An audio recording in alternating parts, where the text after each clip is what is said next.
Cara, sabe que eu tenho uma filhinha de quase 3 anos, né? E toda vez que eu começo um sermão falando sobre a minha filha, geralmente a Tuane já fica ali atrás dizendo, cara, pelo amor de Deus, o que você vai falar? Mas esses dias eu encontrei uma coisa nela, assim, eu detectei uma coisa nela que eu fiquei muito maravilhado. Porque se você for na minha casa, você vai ver que eu hoje com 36 anos, eu tenho coisas assim que ainda estão boas, em boas condições, desde que eu tinha 12 anos de idade. Por exemplo, quem aqui se lembra dos geloucos? Cara, eu fui para Pedrinhas agora na casa dos meus pais, eu trouxe a minha coleção. Vou fazer o quê? Vou tentar vender na internet por uns R$1.000. Cada um deles, porque eles ainda brilham no escuro. Eu sou um tipo de pessoa que eu tenho um cuidado, às vezes com algumas coisas, assim, que... Às vezes eu olho, cara, eu tenho esse tênis, assim, há 12 anos. Nossa, eu ainda tenho essa bermuda que eu comprei quando eu tinha 13 anos. Eu acho que está na hora de jogar fora. E a minha filha, ela tem uma coisa também, porque assim, se tratando às vezes de usar as coisas, eu não uso, de tanto que eu gosto. Eu comprei uma bota, ou não sei se eu comprei, se a Tuane me deu, mas essa bota foi tão desejada por mim que eu nunca uso ela, porque eu falo, cara, ela é tão massa que eu não quero gastar ela. Não quero usar. Eu quero saber que eu tenho, mas eu não preciso usar. E tantas outras coisas. E aí, a pequena Elisa, de quase 3 anos, está na fase das princesas. E aí, ó, se você não vai em grupo de conexão, ó a importância disso. Numa quinta-feira, no meu grupo de conexão, a Cíntia desceu e falou assim, ó, eu tenho um vestido aqui da Rapunzel. Cara, o vestido era lindo. Até eu usaria aquilo lá, se coubesse. Lindo. Até porque não é Shopee, não. Coisa fina. E deu para ela. E o que eu acho mais extraordinário é que ela vestiu o vestido algumas vezes, mas ela não veste. Porque ela pega o vestido e ela quer que eu deixe no cabide e ela quer ficar olhando esse vestido. Ela só quer ficar olhando. Cara, isso sou eu totalmente. É a definição de quem eu sou. E você sabe que às vezes eu estava lembrando de algumas coisas da Bíblia, principalmente do profeta Jeremias, que geralmente a gente não lê muito, que é muito grande, aí você desanima, que você não entende. Mas se você depois separar o capítulo 13 de Jeremias, você vai ver que tem um texto lá cheio de figuras de linguagem dos profetas e tal, onde o Senhor fala assim, ó, Jeremias, vai e compra um cinto de linho. E um cinto literal, assim, não igual o nosso, que são fininhos, né, no passador e tal, mas era um negócio maior. E o cinto era uma coisa que ficava exposta, porque o cinto tem uma coisa assim do tipo... Cara, é um ornamento de beleza, é uma coisa que... O cinto dizia muito sobre a sua condição financeira, por exemplo, seu status. E aí o Senhor falou, ó, vai lá e compra um cinto de linho, Jeremias. E aí o Jeremias vai lá e compra um cinto de linho. E aí, de repente, o Senhor aparece de novo para Jeremias e diz, agora é o seguinte, não lave esse cinto. O Jeremias falou, beleza, é esquisito, mas vamos seguindo o jogo, não vou lavar. De repente, o Senhor aparece de novo para Jeremias e diz, Jeremias, é o seguinte, ó, agora você vai pegar esse cinto, você vai viajar para um lugar X e você vai colocar ele meio que na fenda de uma rocha e deixar lá. Aí ele foi, viajou, foi até lá, deixou o vestido, tipo na fenda da rocha, uma coisa meio enterrar, alguma coisa assim, o texto dá a entender, e voltou para casa. Aí o texto vai dizer que depois de muito tempo, o Senhor apareceu para Jeremias e falou assim, agora vai lá, desenterra o cinto e dá uma olhada nele. O Jeremias foi lá, desenterrou o cinto, e aí o texto vai dizer assim que o cinto estava podre e praticamente inútil. E aí vem a parte não louca, porque você fala, não, acabou aí, você fala, peraí, alguém tem problema nessa narrativa. Aí o Senhor olha para Jeremias e diz, ó, é o seguinte, eu me vesti de Israel e Judá. Eu me vesti deles. E eu apodreci no corpo deles. A ideia é tipo, eu me apeguei, a ideia do cinto é essa coisa... Eu me apeguei a eles, mas eles me apodreceram. Cara, essa imagem é muito forte. Porque é o seguinte, o povo de Deus é a roupa que Deus veste. O povo de Deus, a igreja, é a roupa que Deus veste. E eu acho que aí entra a nossa crise nessa noite, porque às vezes a gente olha para essa roupa e a gente fica tão fascinado de falar, cara, tem coisas tão grandiosas para acontecer, mas a gente não veste ela. A gente não veste essa verdade. E aí foi por isso, sem assoviar, que assoviar é feio, o Rafa falou. Cara, basicamente a gente caminhou nesses termos, né? A gente caminhou por essas palavras ou essas verdades ao longo desse livro. Porque todos, Evangelho, chamado salvação, Espírito Santo, os métodos, igreja, pastoreio e revolução, na verdade, os temas que tem aqui. O Cacá trabalhou de um jeito, eu trabalhei de outro, mas a gente não saiu da essência da proposta. E a grande verdade é uma só.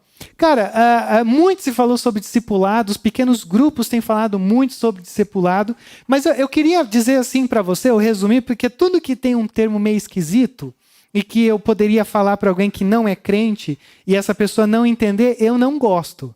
Então, para mim, discipulado, e eu quero que você grave isso para você falar, não, agora eu entendi, é a vida do jeito de Jesus. Então, por exemplo, quando você se converte, você é um bebê espiritual, você é imaturo. Pedro fala sobre isso, Paulo fala sobre isso, dizendo assim, você precisa de papinha, você tem que ser alimentado, tem todo um lance assim, você tem que ser carregado. Só que, ao longo dessa jornada maluca, que aquilo ali é a tua vida, aquele gráfico ali todo embolado é você e eu. Ao longo da tua vida, você vai se deparando com essas verdades e você vai saindo desse estágio infantilizado e você vai crescendo, vai se tornando maduro, ainda que você vai vivendo todo esse embolo. Então você começa essa vida menos parecido com Jesus, porque é mais empolgação do que experiência, e aí você vai crescendo, amadurecendo e se deparando com essas verdades e aprendendo, entendendo, até o momento em que você, caramba, beleza. Eu acho que agora o Rodrigo já é um pouco mais maduro do que antes. Eu acho que olhando para a minha vida hoje, não é só eu sei mais coisas do que eu sabia antes, mas eu consigo pelo menos me interessar por essas coisas e desejar essas coisas mais. Eu já não sou mais um bebê com papinha. Cara, agora eu já consigo comer coisa sólida. Eu já não sou levado pelo vento, pelas ondas, pela linguagem bíblica. Agora eu sou mais firme. E aí, quando a gente vai caminhando por todas essas verdades e aprendendo e desfrutando, independente de quantos anos de crente você tem, a gente vai chegando num passo que eu achei interessante desse livro, que ele fala assim, cara, quando você aprende tudo isso e você desfruta de tudo isso, meio que você está envolvido por uma revolução.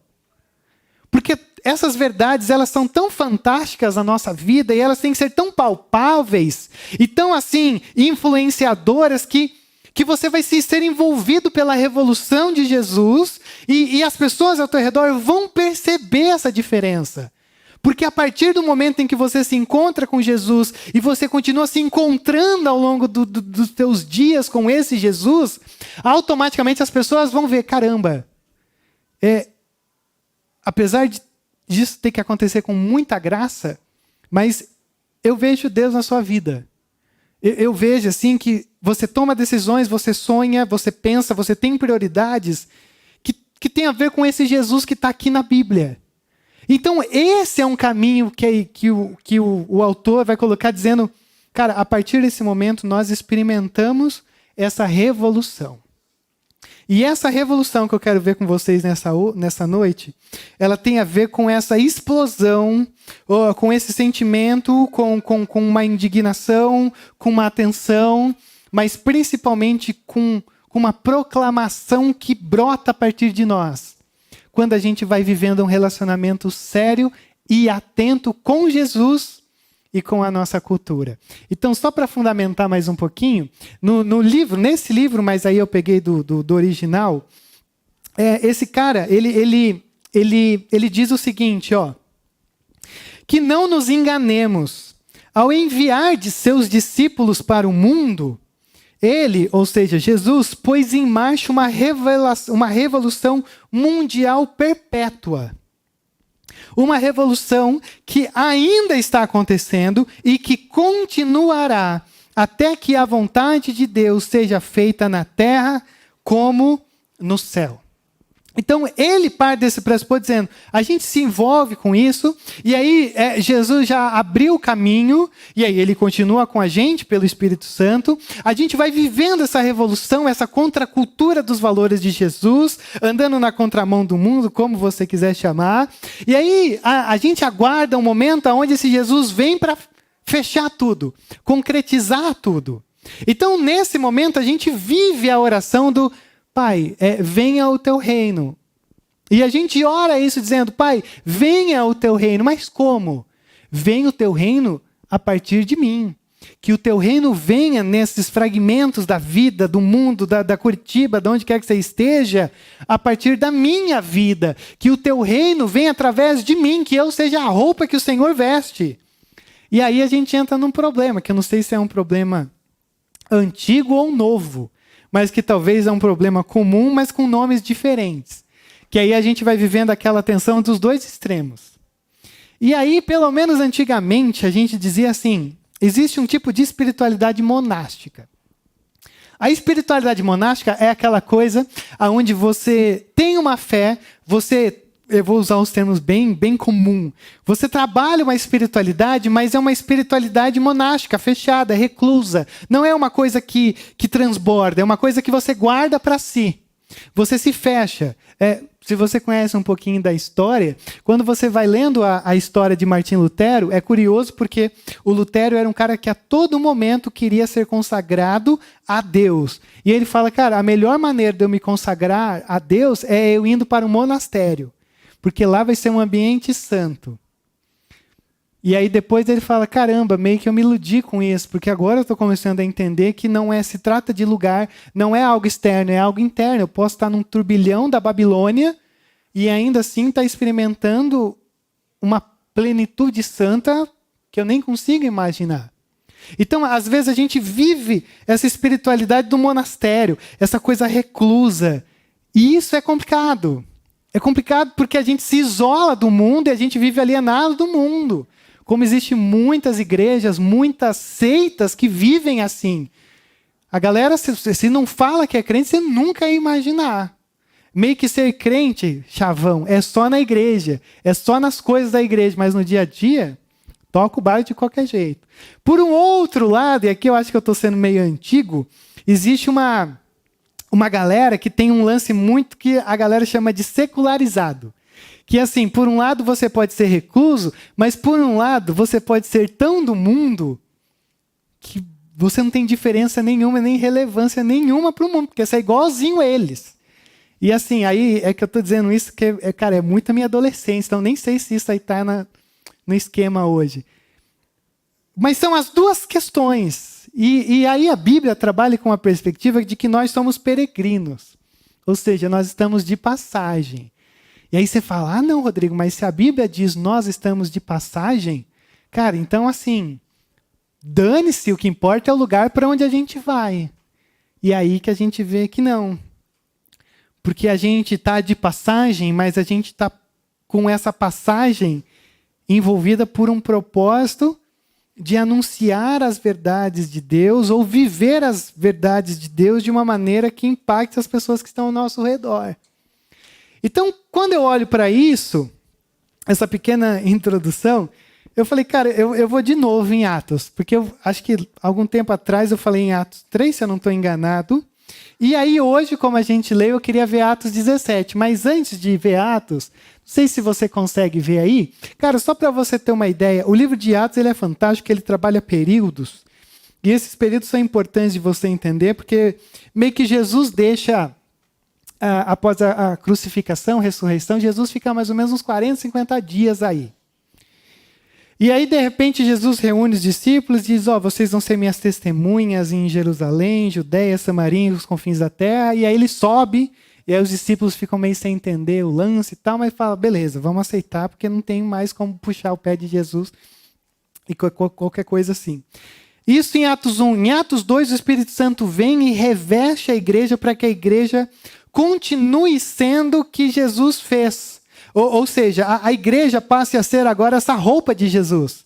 Então, por isso que o Espírito Santo vem e habita dentro de nós. Porque não é uma coisa assim, ó, eu estou aqui do teu lado. Não, é dentro de você. Você vai continuar seguindo os passos de Jesus. E aí é maravilhoso, se você conhece um pouquinho esse livro de Atos, porque assim, é uma narrativa de um Jesus que continua presente na igreja. Através da igreja e às vezes apesar da igreja. Porque Atos também é um livro que revela umas tensões que você fala assim, agora vai dar ruim. Mas aí o Senhor, com muita graça, vai lá e faz que mesmo quando parece que vai dar ruim, vai dar bom e o Senhor vai continuar triunfando pela coisa. Só que chegou um momento ali em Atos 12, que uma galera que não era de origem judaica ou coisa assim, começou a se converter. E a galera falou, não, mas peraí, não é para vocês, é só para a gente. Aí você fala, não, mas isso aconteceu. Pedro teve uma baita crise espiritual, pessoal, o que quer que seja, porque ele falou, não, tem gente se convertendo e assim, cara, o que a gente faz? E aí, para resumir a história, é como se o Senhor tivesse chamado um homem chamado Apóstolo Paulo. E o Apóstolo Paulo é esse personagem que toma conta de quase todo o livro de Atos, porque é o cara que não tem rodeios, assim, do tipo, não. É o cara que, assim, geralmente ele sempre está certo. Todos os outros discípulos quase sempre vão fazer bobagem, mas o Paulo é difícil de Paulo errar. E aí, então, ele entra na história e ele fala, não, é isso mesmo, cara, o Senhor é o Senhor, não é só o Senhor dos judeus, é o Senhor do universo, então todas as nações precisam ouvir a palavra do Senhor, as boas novas que o Senhor colocou nas nossas mãos.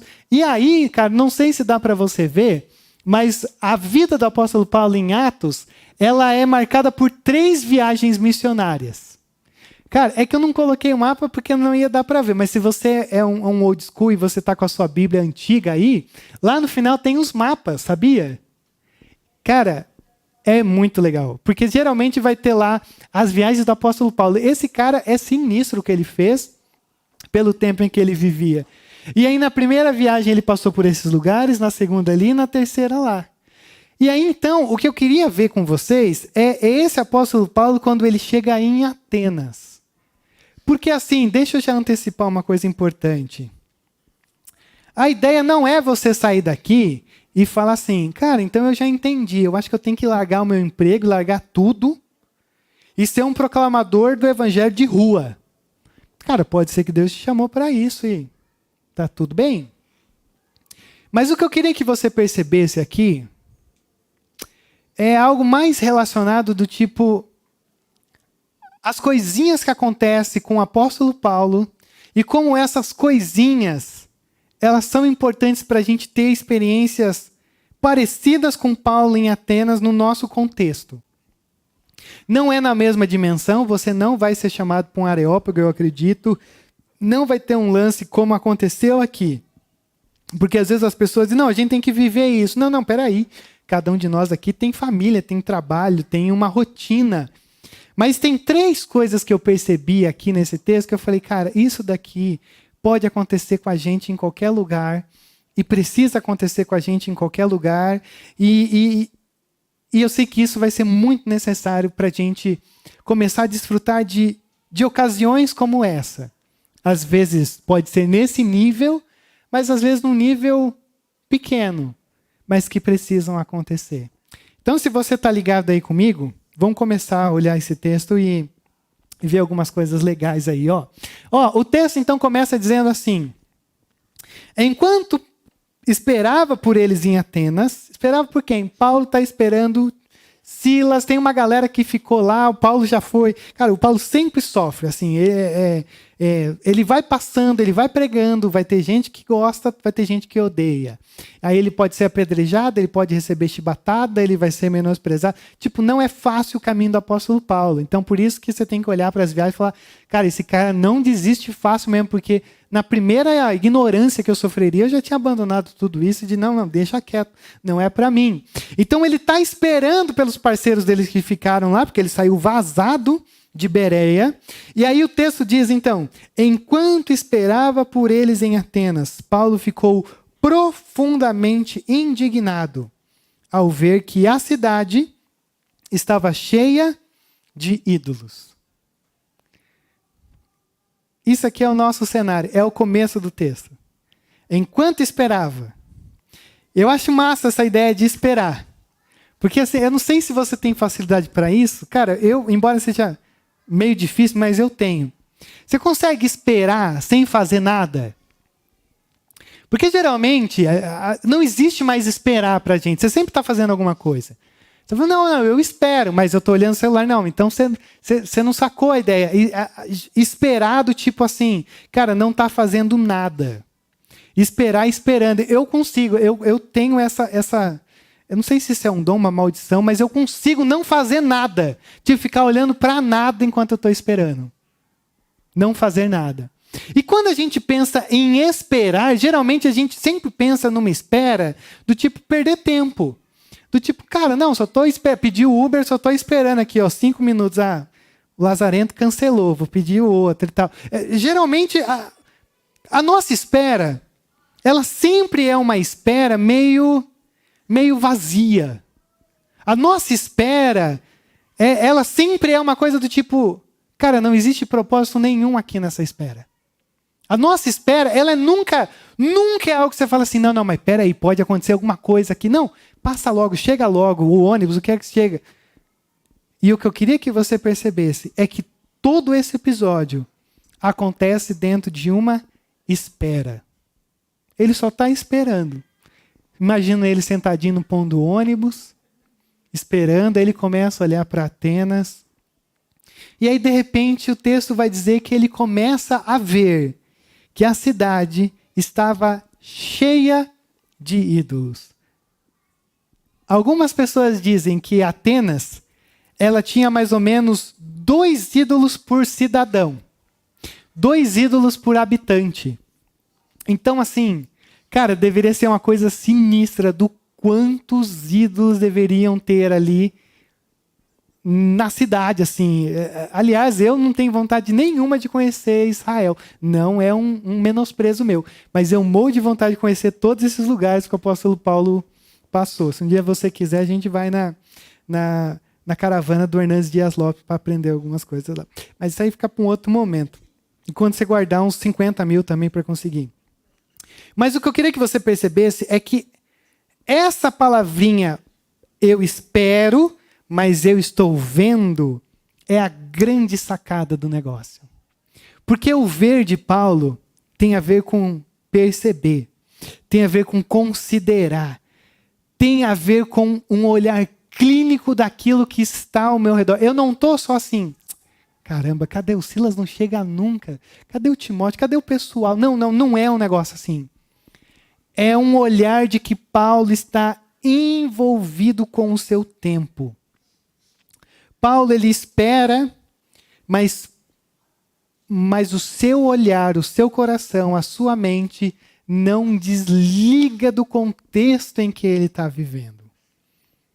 E aí eu acho que a gente entra numa coisa muito complicada. E às vezes, eu me lembro que quando eu pensava sobre isso, e às vezes até falava com a igreja, eu falava, cara, é que às vezes eu sofro demais com algumas coisas assim que eu vejo ao longo da cidade, e sinceramente eu não encorajaria ninguém a guardar as coisas como eu guardo. Mas, por exemplo, você está vindo para a igreja, e aí 5h40 você está aqui na avenida que acho que chama Holanda, aí você para no sinaleiro, e a gente está brincando dentro do carro, geralmente passando raiva com alguma coisa e tal, né? Faz parte. De repente você olha para o lado, você vê uma mulher, aparentemente em situação de rua, com 2 crianças, uma no carrinho, uma do lado do carrinho, comendo um pão seco. Cada um com um pão na mão.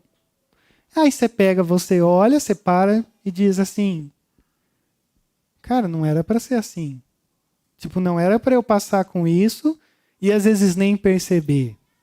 Mas a gente às vezes nem percebe. Às vezes isso nem já não nos machuca mais. E por um outro lado, eu não quero que você seja como eu, porque eu vou guardar essa mulher na minha vida por muito tempo. Porque eu ainda conheço gente, eu lembro de gente que eu fico pensando, cara, o que aconteceu com aquele pessoal de 15 anos atrás?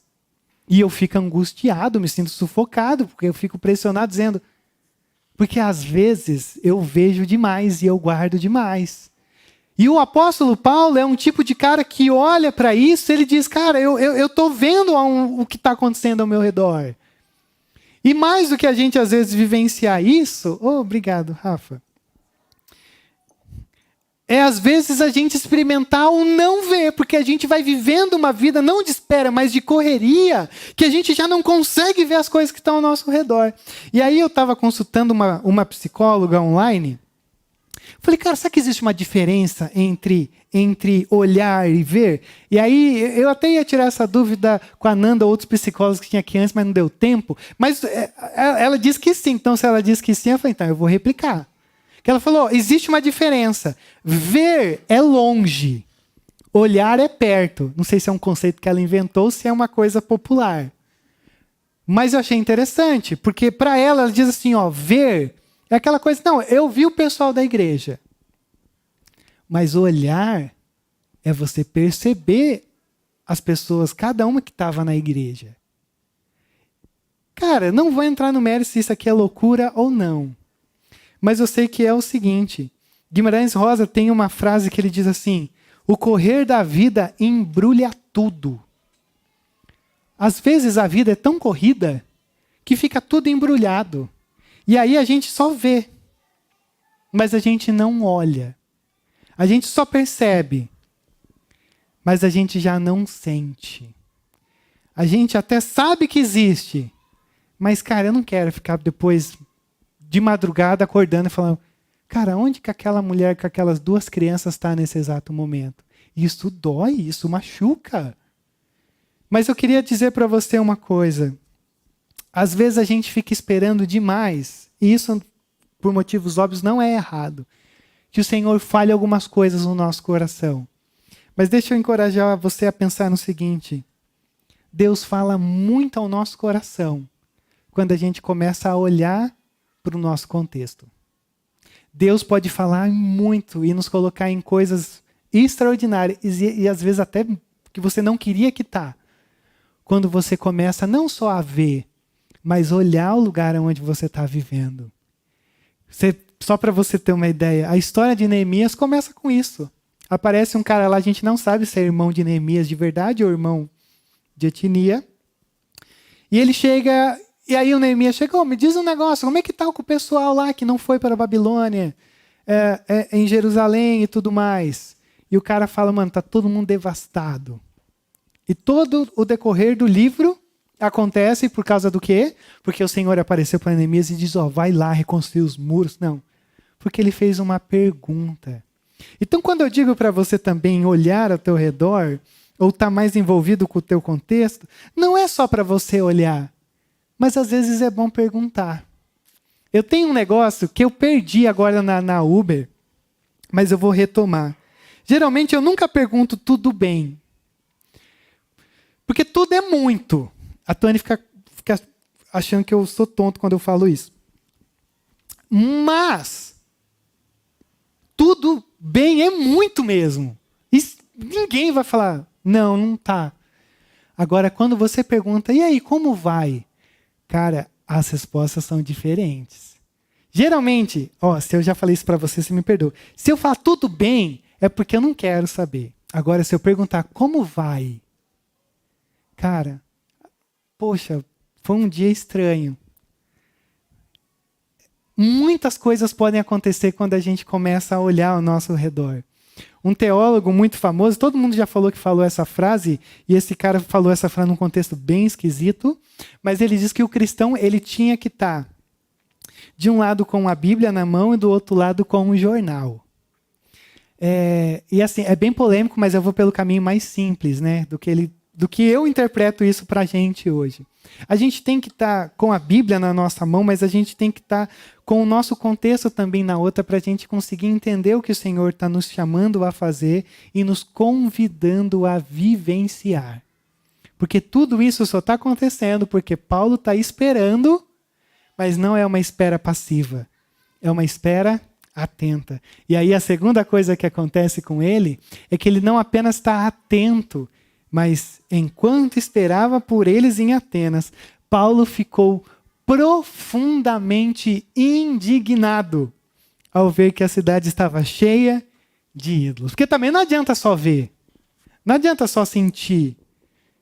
Tem que ter um sentimento aí. E o sentimento de Paulo foi o quê? Indignação. Cara, quando você olha para essa palavra, a ideia aqui é que Paulo teve uma convulsão diante dos ídolos da cidade. Ou convulsão, você não consegue se controlar. Eu não sei, não tive, mas assim, quando eu assisti o filme do cara do Joy Division, o Ian Curtis, o cara tava assim, de repente caía no chão e sinistro. Cara, a ideia é que esse apóstolo Paulo olhou para tudo aquilo e ele falou assim: eu não consigo ficar quieto diante de tudo isso. Eu não consigo me controlar diante de tudo isso. Tem uma coisa se movendo, uma força que nasce dentro de mim, que eu tô olhando para isso, cara, não é possível. Esse tanto de ídolos, esse tanto de coisa. E aí eu pergunto para você, o que é um ídolo? Porque você fala assim, é mesmo, né, Rodrigo? Poxa, o apóstolo Paulo chegou lá, viu aquele monte de santo, aquelas coisas assim, e falou assim, nossa, que coisa feia o pessoal fazendo. Cara, não vá por esse caminho. O Tim Keller, ele tem uma boa frase que ele diz assim, o que é um ídolo? É qualquer coisa mais importante que Deus para você. Qualquer coisa que é mais importante. Ou assim, pense no seguinte, se eu pergunto para você, o que é... Pense numa coisa que você não consegue se imaginar sem. E aí se você fala assim, o Grêmio ganhando de 2-0 do Atlético, que coisa maravilhosa aqui. E você vê, olha como o Rodrigo é um homem de fé. Eu ia no jogo. Falei, vou pregar. Não vou. E se teve gente aqui que vai ouvir depois isso aqui, foi bem feito que perdeu. Que eu sou o único gremista daqui. Foi por isso que perdeu. Mas o que acontece? Se tem alguma coisa que você fala assim, cara, eu não consigo me imaginar sem isso. Cara, pode ser que às vezes não tenha uma maldade, mas começa a olhar porque talvez tenha uma raiz idólatra aí. E aí o Tim Keller diz, então qualquer coisa que é mais importante para você do que Deus, tudo que ganha o seu coração, a sua imaginação mais do que Deus. O que você está pensando? Quanto que de Deus entra nos seus pensamentos ao longo da semana? É tudo que você busca para lhe conceder aquilo que somente Deus pode dar. Um ídolo é qualquer coisa que você olha e diga do fundo do seu coração, se eu tivesse isso, então a minha vida teria significado e eu saberia que tenho valor, que encontrei significado e segurança. Cara, isso aqui, como diria o João Calvino, nem cabe em mim o tanto de ídolo que tem, porque o nosso coração é uma fábrica de ídolos. Você arranca um, já vem outro. Você já coloca outro no lugar. Aí você luta anos contra um, você fala, beleza, Deus, super, você acabou de colocar outro. Só vai mudar o nome. Mas a coisa vai estar ali. E qual que é o nosso problema? Aí vem o meu pastor favorito, Paul Tripp, e aí se você reparar tem uma... Cara, esse cara para mim... Eu tenho vontade até de chorar, de tão genial que eu acho ele. Que ele diz assim, é que ele tem um lance de pregar pro coração, e eu amo isso. E o Paul Tripp, o pastor mais estiloso do mundo para mim, ele diz assim, o pecado é um roubo moral, porque todo pecado rouba a glória de Deus e coloca qualquer outra coisa no lugar dele. Mas o pecado também é um adultério, porque quando você peca contra Deus, você deixa de dar o amor devido a Ele para amar outra coisa no lugar dele. Cara, isso aqui é muito forte. O que é a idolatria? Qual que é a essência da idolatria? Você está roubando a glória de Deus e colocando qualquer outra coisa no lugar. Você está se deitando com um ídolo ao invés de se relacionar com Deus. Então, a minha pergunta aqui é, cara, por que Paulo está tendo uma convulsão diante da idolatria de Atenas? Não é só porque ele viu os ídolos e falou, poxa vida, olha, fazendo imagens, quebrando o mandamento do Senhor, o primeiro, o segundo e tal. Não, o que está acontecendo aqui é que o Paulo olhou para a cidade e falou, cara, essas pessoas estão menosprezando e roubando a glória de Deus. E aqui que eu tenho que entrar num caminho que a gente ficou cantando as primeiras canções que o Tony colocou e eu achei maravilhoso, porque era exatamente isso. Se tem uma coisa que a gente talvez precise resgatar mais, é uma compreensão mais profunda a respeito da glória de Deus. A glória de Deus. quem Deus é, e a sua glória, e essa contemplação, e toda essa imagem que a gente tem que ter na nossa mente, no nosso coração, da grandiosidade de Deus. Porque se você tem isso, você pode ter certeza que quanto mais você tiver essa compreensão santa e profunda da glória de Deus, e aí você vai olhar para os homens e para a cidade, você vai começar a ver a glória de Deus sendo menosprezada e roubada, você vai ter uma convulsão santa também. E talvez esse é o nosso caminho do porquê às vezes a gente não se sente tão indignado com as coisas injustas. Porque às vezes a gente olha e fala assim, caramba, poxa vida, olha que injustiça. Está ali pedindo no sinaleiro com 3 pedaços de pão com as crianças. Poxa vida, né? Tinha que ter uma casa. Cara, não é só isso. Você tem ali 3 pessoas, uma mulher com 2 crianças, que é a imagem e semelhança de Deus. E o que isso significa? É um ser humano que foi criado para estar caminhando com Deus, com as crianças na igreja no domingo à noite, não no sinaleiro, sei lá, com família, com casa, tudo isso. Mas são pessoas que foram criadas com o propósito de se relacionar com Deus e aparentemente não estão. Então, quando você olha para isso, você fala, cara, o tanto de gente, né, dentro da nossa cidade, e que às vezes você olha vivendo uma situação caótica, em situação de rua, não é só, caramba, eles precisavam ter uma casa e um trabalho. Cara, eles foram criados para um propósito de se relacionar com Deus, eles não estão fazendo isso, então eles estão roubando a glória de Deus. Então, o maior fator para a gente começar a olhar com profundidade é entender que a glória de Deus está sendo roubada quando o homem criado à imagem de Deus não dá glória a Ele. Então, deixa eu tentar colocar isso de uma maneira mais fácil, com 3 citações do John Piper, porque olha só essa citação do Piper. As missões não representam algo fundamental na igreja. Missão não é fundamental. A adoração, sim.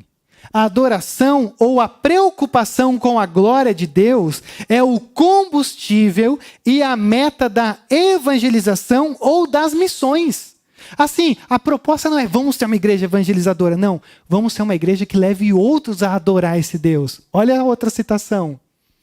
É a meta das missões a glória de Deus ou a adoração, porque nelas, simplesmente, procuramos levar as nações ao júbilo inflamado da glória de Deus. Então, o alvo das missões é a alegria dos povos na grandiosidade da glória de Deus. Cara, você está vendo como muda a perspectiva? Poxa, a gente quer que haja adoradores. A gente quer que pessoas desconectadas se conectem a Deus. Não é só ter uma casa, ter uma comida, ter um bom casamento ou uma boa vida solo. Não, isso faz parte. Mas o alvo principal é pessoas que adorem, que restaurem essa imagem e se relacionem com esse Deus. E aí, por isso que o Piper diz o quê? Que o aspecto mais difícil da evangelização ou das missões é colocar Deus como centro na vida da igreja. Por quê? Se as pessoas não se prostram diante da grandeza dele, como podem ser enviadas com a mensagem vibrante do evangelho de que grande é o Senhor e muito digno de ser louvado e temível mais do que todos os deuses? Cara, então assim, para a gente corar de vergonha com Daniel, por que a gente às vezes tem tanta dificuldade de transmitir, de vivenciar, de testemunhar dessa mensagem maravilhosa, de vestir essa roupa de Deus? Não é porque a gente tem algumas coisas que são só desculpas. É porque a glória de Deus já não está mais inflamando o nosso olhar, o nosso coração, a nossa mente e provocando uma reação de convulsão diante daquilo que não glorifica ao Senhor. Então, aqui que mora o nosso grande problema. Porque quando o Senhor ele foi conhecido da igreja, quando o Senhor foi o nosso conhecido e a sua glória encheu o nosso coração, convulsão vai ser a única resposta que a gente tem quando a gente vai sair ao longo da segunda-feira de manhã. Porque tem muita coisa roubando a glória de Deus. Às vezes fora, mas dentro de nós também. Então essas coisas precisam ser trabalhadas dentro do nosso coração.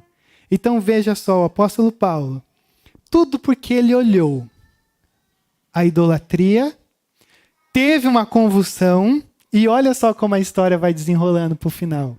O verso 17 começa com por isso. Cara, por isso que, depois dele ficar esperando, depois dele ver, depois dele convulsionar, por isso ele faz o quê? Discutia na sinagoga com os judeus e com gregos tementes a Deus, bem como na praça principal, todos os dias, com aqueles que por ali se encontravam. Ele vê a idolatria, ele sente a indignação, e o que ele faz? Ele proclama. E aí o texto vai dizer que ele proclama em 2 lugares, na sinagoga. Sinagoga é interessante porque o argumento de Paulo aqui era mais conceitual teológico. Era assim, peraí, deixa eu mostrar porque Jesus é o Messias e vocês têm que crer nisso. Na praça, a praça principal, é curioso que dentro desse contexto, é o lugar das grandes discussões filosóficas. Então o apóstolo Paulo está até misturando filosofia com Cristo, na simplicidade da mensagem do Evangelho, num lugar de super intelectuais. Por quê? Porque ele convulsionou ali atrás. Ele fala, cara, não me interessa onde eu estou. Porque eu não sou o tipo de pessoa que apenas reprova. Eu sou o tipo de pessoa que proclama. E aqui que entra numa outra coisa pra gente também. Quantas vezes a gente vê um monte de coisa errada? Poxa, dentro das minhas crises experimentais, eu via as 3 pessoas ali, a imagem e semelhança de Deus, mas passei reto e vim para a igreja. Legal saber disso. Pode ser que ao longo da semana eu lembre de orar por eles, mas às vezes eu falo, mas o que eu poderia fazer nesse contexto? Como eu poderia reagir? Mas a gente às vezes também, quando a gente não enxerga nada, às vezes a gente enxerga, mas a gente também toma outros rumos.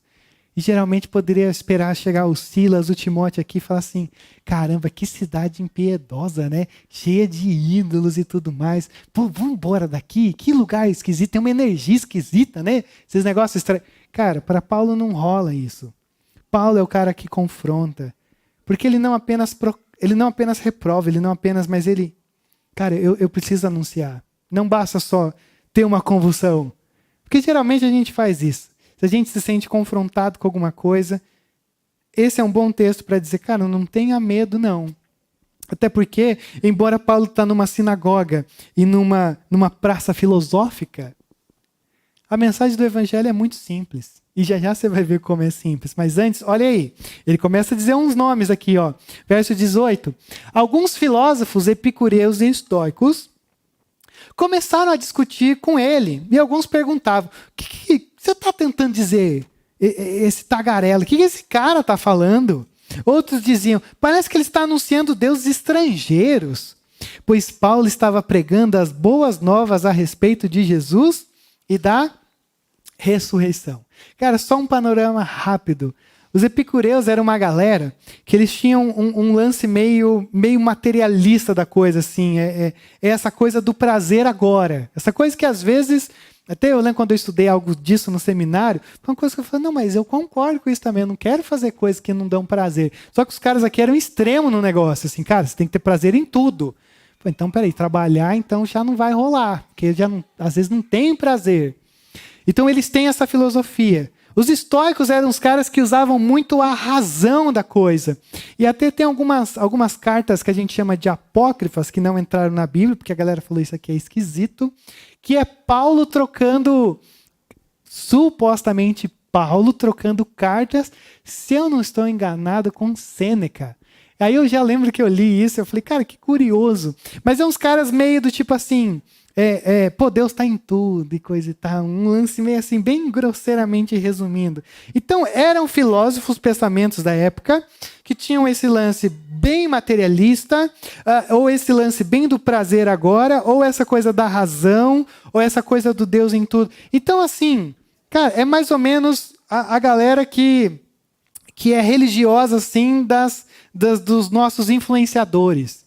Essa coisa meio Deus, energia...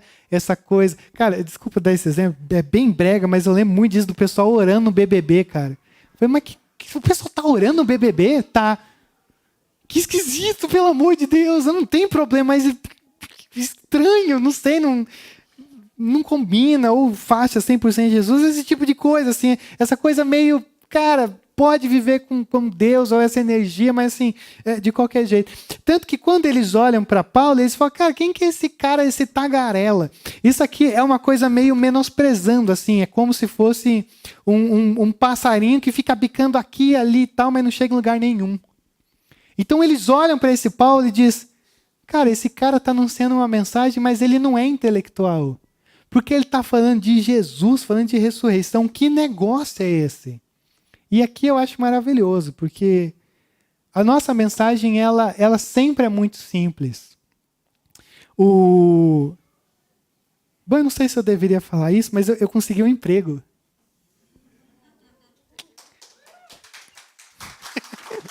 Não que eu não tinha, mas estava bem chatão, cara, fazer Uber aí depois que subiu o combustível. E aí na entrevista de emprego, que eu vou ser da equipe pastoral ali do Marcelino, né, e do Cajuru, do complexo hospitalar que tem ali, do Marista da galera e tal. Aí na entrevista que eu tava, só falta o pessoal abrir e ver esse negócio aqui e falar assim, a gente vai te descontratar, porque você falou da gente publicamente. Contando a minha experiência lá em São Paulo, cara, de capelania, um monte de coisa, a mulher falou, nossa, que coisa curiosa assim, porque esses dias a gente estava fazendo a visitação dos quartos e tinha uma travesti lá. E assim, você falou que a gente tem que chamar ela de travesti, tratar como ela, e a gente já nem sabia o que falar, como fazer, como anunciar. E eu falei assim, caramba, cara, não, eu acho que a única coisa que você tem que se preocupar é esse nome de tratamento, que isso é muito importante para você já não fechar uma porta. Mas a mensagem é a mesma mensagem que eu falaria para você, assim, porque a mensagem do Evangelho, ela não categoriza as pessoas, ela não fragmenta as pessoas, assim, ela é sempre simples. Pô, Jesus morreu por você porque você é um miserável que está indo para o inferno. Tipo, é só isso.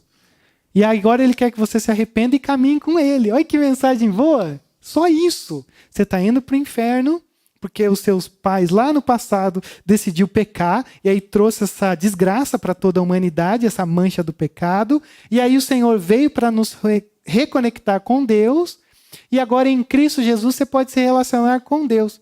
Cara, não tem que ter A mensagem sempre é simples, aonde quer que você esteja. Porque às vezes você vive uma crise falando, poxa, eu queria poder conversar com alguém, que às vezes alguma pessoa pergunta para mim alguma coisa, ou quer falar, ou começa a abrir algumas coisas.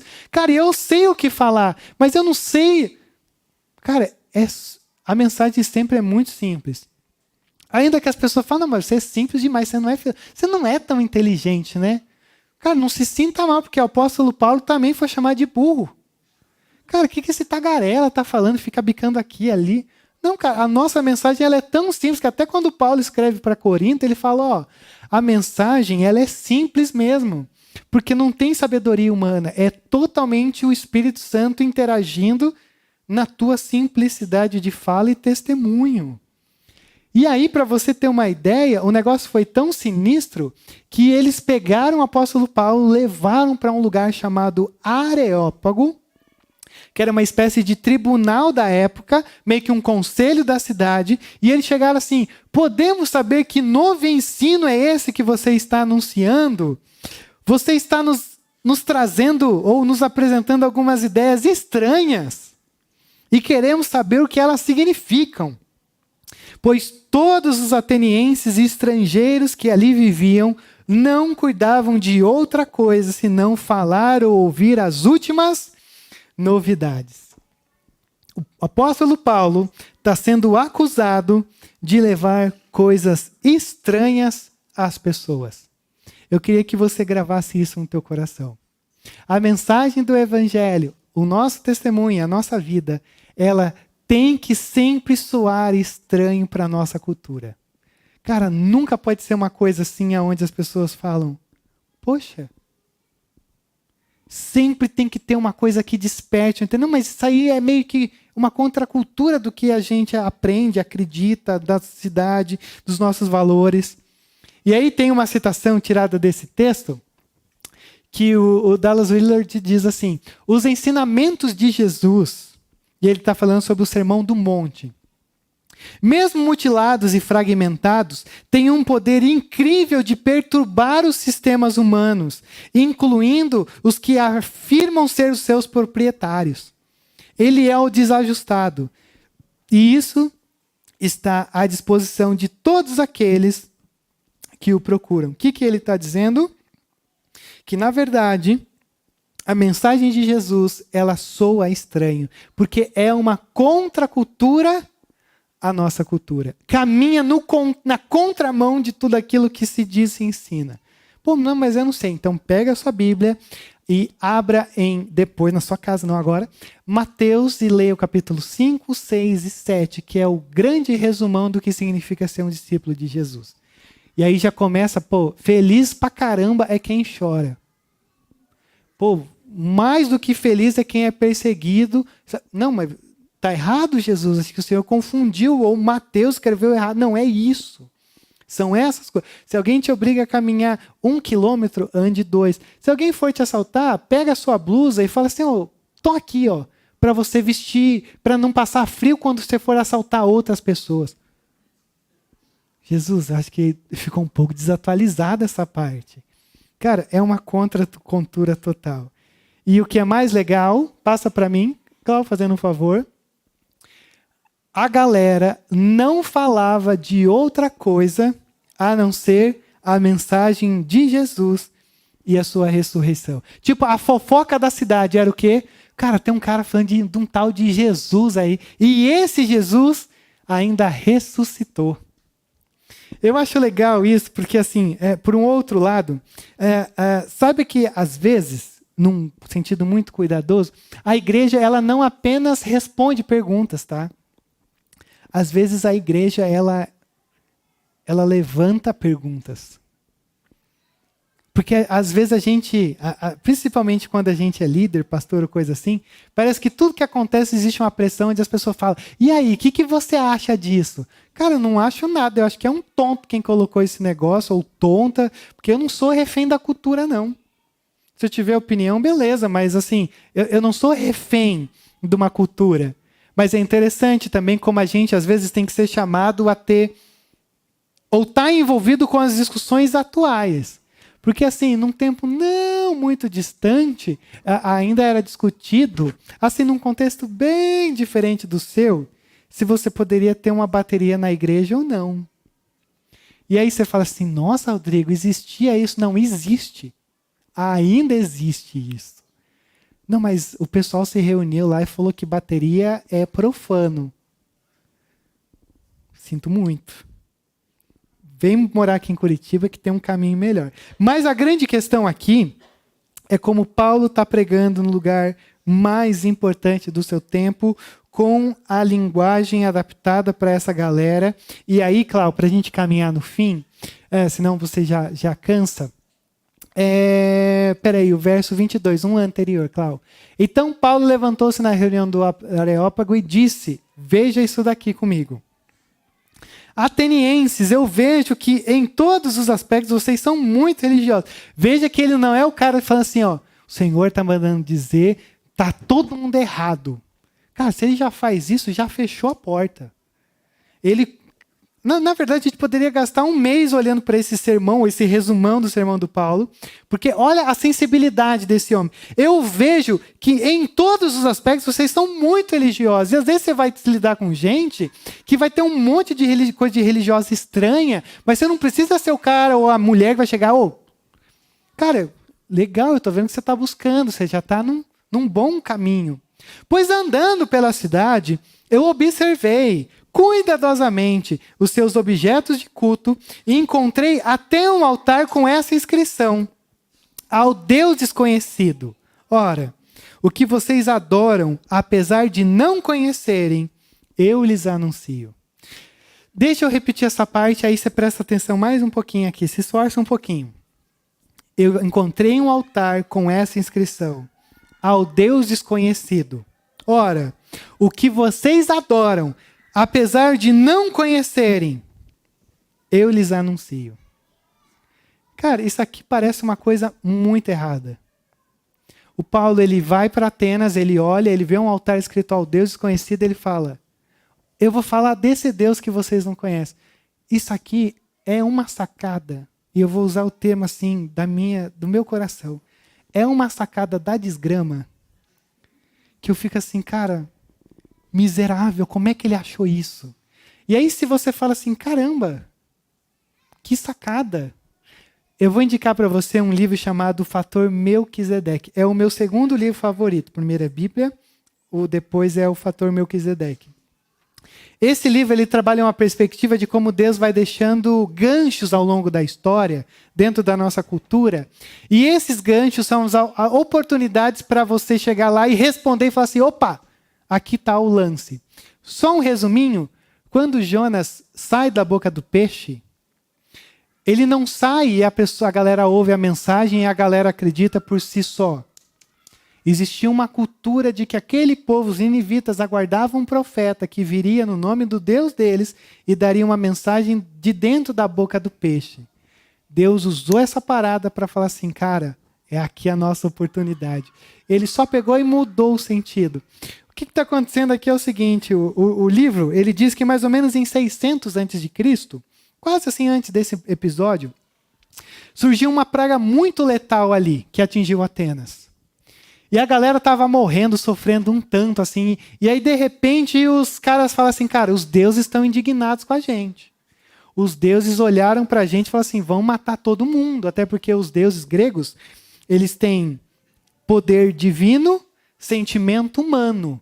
Então, se Zeus acordar um dia e falar assim, cara, dormi mal, vou arrebentar com todo mundo, ele tem o poder de Deus, então ele arrebenta com todo mundo no conceito deles. E aí o que aconteceu? Os atenienses chegaram e chamaram um cara chamado Epimênides. Esse cara chamado Epimênides, ele era meio que um profeta, poeta, um lance meio assim. E eles falaram assim, cara, a gente está todo mundo morrendo aqui e a gente tem que dar um jeito de saciar a ira dos deuses contra nós. E aí o Epimênides falou, então vamos fazer o seguinte, vamos tentar descobrir qual é o Deus que está indignado contra a gente. E aí não rolou. Eles falaram, mas a gente tem muitos deuses. Aí a história diz que os caras pegaram um monte de animaizinhos fofos, colocaram sobre a montanha, e aí eles soltaram os animais, cheios de deuses, né? Que cada deus tem o seu lugar lá. E aí, aonde a ovelhinha descia e ela parava aqui, essa ovelha está perto do templo de Afrodite. Os caras sacrificavam o bichinho para Afrodite. Perto de Zeus, perto não sei o que lá. Tu tem que lembrar dos Cavaleiros do Zodíaco para lembrar dessas coisas. Aí, o que aconteceu? Teve umas ovelhas que pararam perto de nada. Aí os caras levantaram um altar e disseram o quê? Ao Deus que nós não conhecemos. E a gente sacrifica o animalzinho a esse Deus que a gente não conhece. 600 anos antes de Cristo, o Senhor preparou esse evento para que Paulo chegasse agora e dissesse assim, eu estou aqui para revelar o Deus que vocês não conhecem, mas adoram. Sacada da desgrama. E aí ele vai descrever. Eu não vou ler porque a gente leu no começo, eu não quero gastar tempo. Mas olha só, o que Paulo vai dizer? Passa para mim por favor, Cláudio. Ele vai dizer, esse Deus é o Deus criador, esse Deus é o Deus sustentador, mais um. Esse Deus também não é só criador e sustentador, que criou todas as coisas, inclusive tudo que há em vocês. Não apenas está sustentando, mas ele também quer ser conhecido por vocês, para que vocês o busquem. E aqui, mais uma vez, o apóstolo Paulo faz um lance sinistro, porque ele usa duas frases de escritos dos poetas gregos. Ele usa... pois nele vivemos, nos movemos e existimos. Se você já usou isso para alguma coisa, essa é, segundo os relatos, é uma frase do próprio Epimênides, um poeta, profeta, como você quiser chamar, grego, de um livro pagão. E aí o Paulo fala, essa galera não conhece a Torá, não conhece o nosso Antigo Testamento. Então eu não vou usar a Bíblia com eles. O que eu vou usar? O que eles conhecem. Então Paulo pega um trecho de um livro pagão, usa para ensinar eles, dizendo, porque nele vivemos, nos movemos e existimos. Como disseram alguns dos poetas de vocês. Que poeta? Aqui possivelmente é Arato e Cleanto. Também somos descendência dele. 2 citações de Paulo. Se você for lá em Corinto 15:33, vai ter uma outra citação de um poeta. E Tito 1:12-13 também tem uma outra citação de um livro pagão que Paulo usou para dizer, olha aqui a mensagem do Evangelho, e ele diz, assim, visto que somos descendência de Deus, não devemos pensar o quê? Que a divindade, que Deus é semelhante a uma escultura de ouro, prata ou pedra, feita pela arte e a imaginação do homem. No passado, Deus não levou em conta essa ignorância, mas agora ordena que todos em todo lugar façam o quê? Se arrependam. Veja só, eu estou vendo que vocês são muito religiosos. E aí eu quero falar sobre esse Deus. Mas esse Deus é criador, é sustentador. Mas esse Deus quer se relacionar com vocês. Mas cara, vocês fizeram bobagem. Esse Deus é exclusivo. Você não pode adorar eles e outros. Porque ele não é alguém que foi criado pela imaginação à mão. Ele é o Senhor de todos. Então assim, já que vocês erraram, vocês têm a possibilidade de se arrepender.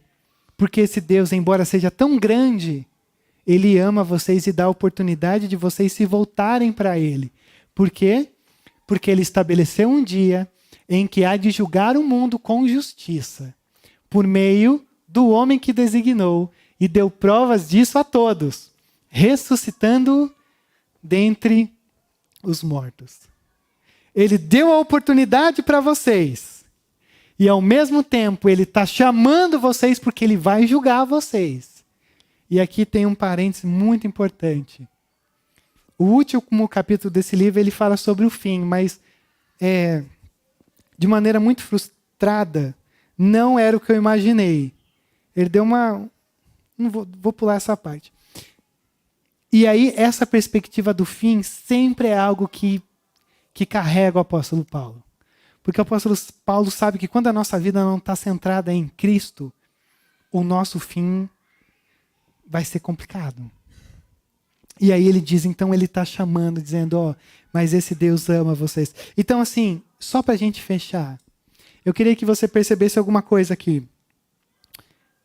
A mensagem é simples. Basicamente é aquilo que você participando de algumas coisas nossas já pode entender. Criação, queda e redenção. Deus criou vocês, mas vocês se rebelaram. Então aí vocês experimentaram essa queda, vocês se afastaram de Deus, criaram seus próprios ídolos, mas agora ele enviou o seu filho para que você pudesse ter vida. E aí o que acontece? Olha só como o texto termina. Quando ouviram sobre a ressurreição dos mortos, algum deles zombaram. Ou seja, eles olharam e falaram assim, a ressurreição? Até porque um bom grego, um bom filósofo grego, ele não acredita na ressurreição. Ele acha que a morte é uma das únicas coisas que não tem volta. Então, ressurreição não cabe dentro desse pensamento. Então, eles falam assim, bobagem que você está falando, não nos interessa. Outros disseram que, olha, a esse respeito, sabe? Nós o ouviremos outra vez.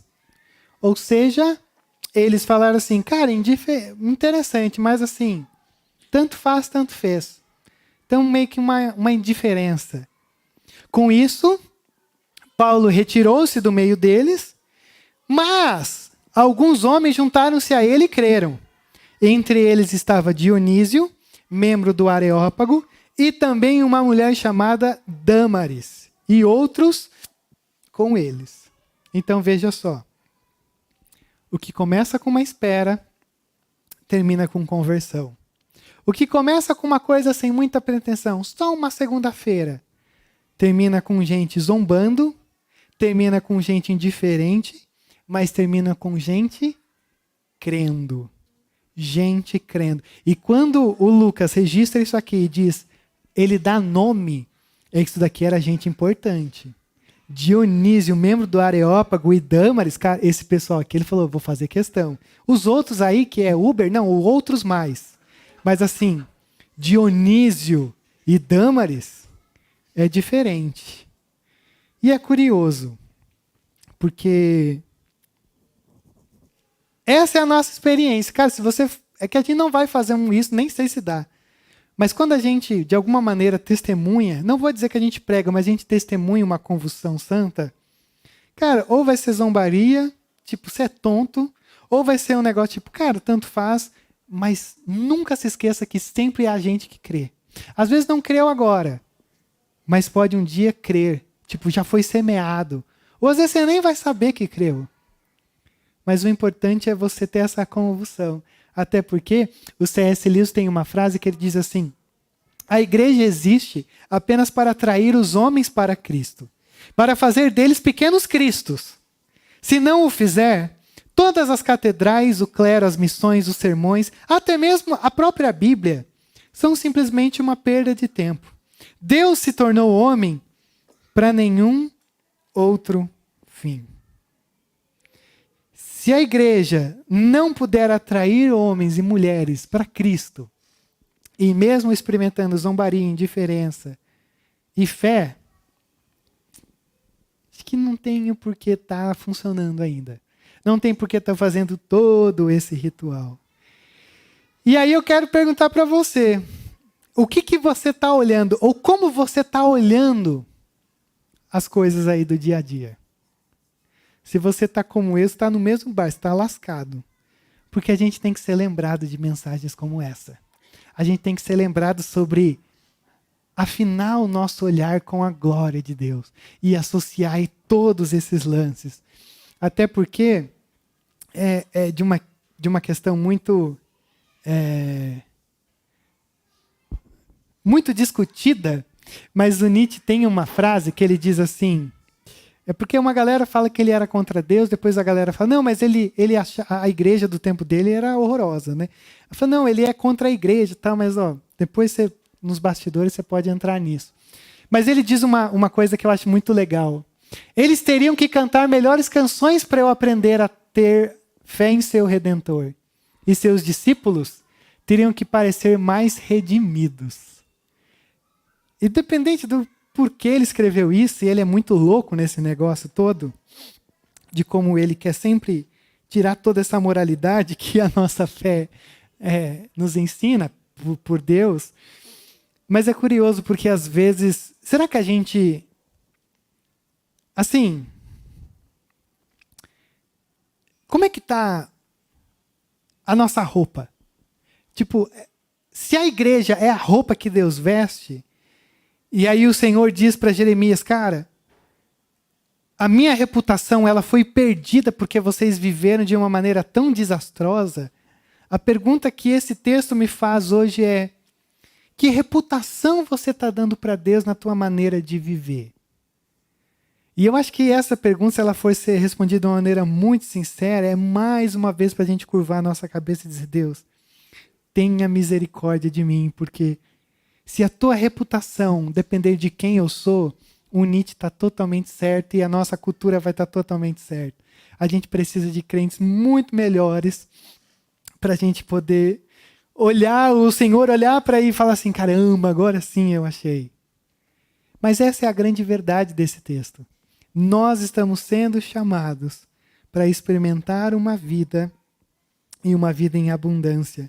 Por isso que tem mais uma frase, eu fiquei muito empolgado, do Leslie Begin, ele diz assim, se a igreja que prega o evangelho não está vivendo corporativamente uma vida correspondente a isso, mas está vivendo em coabitação confortável com os poderes desse mundo, está falhando em desafiar os poderes das trevas e a manifestar em sua vida o poder do Senhor vivo para ajudar e curar, então ao viver essa vida, ela fecha as portas cuja pregação abriria. Então é um desfavor. Mas assim, eu não posso terminar num tom melancólico. Porque a gente está diante de uma boa notícia de que o Senhor pode nos dar roupas novas nessa noite. Quando nós nos arrependemos, nós nos voltamos a Ele. O Senhor é puro e santo e Ele nos dá vestes brancas, dizendo, vamos recomeçar. Então eu queria convidar você nessa noite, nesse momento, para você olhar para dentro de você nesse tempo. Eu penso que às vezes a gente sabe de toda essa roupa que o Senhor nos veste, de toda essa roupa que Ele nos envolve.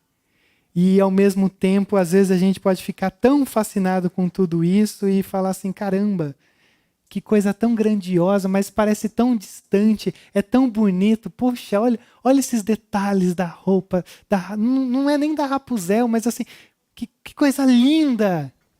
Cara, mas não é para você ficar contemplando no cabide, não. Deixe-se vestir pelo próprio Deus, porque esse é o convite nessa noite. Deixe-se guiar, deixe-se ser levado, deixe-se ser habitado. Só se deixe. Porque assim, não se deixar e fazer tudo errado a gente já sabe.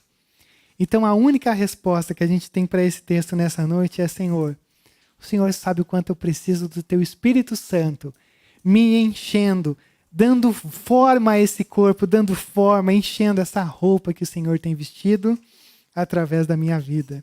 Então eu quero convidar você nesse momento para a gente orar juntos sobre essas verdades, sobre esse tanto de coisa que a gente viu nessa noite, para que somente o Senhor seja capaz, e Ele é, de fazer com que tudo isso não seja só um episódio do Paulo em Atenas, que também não seja uma coisa que a gente almeje de uma maneira tão, caramba, eu quero ter uma coisa. Não, é muito mais simples do que é.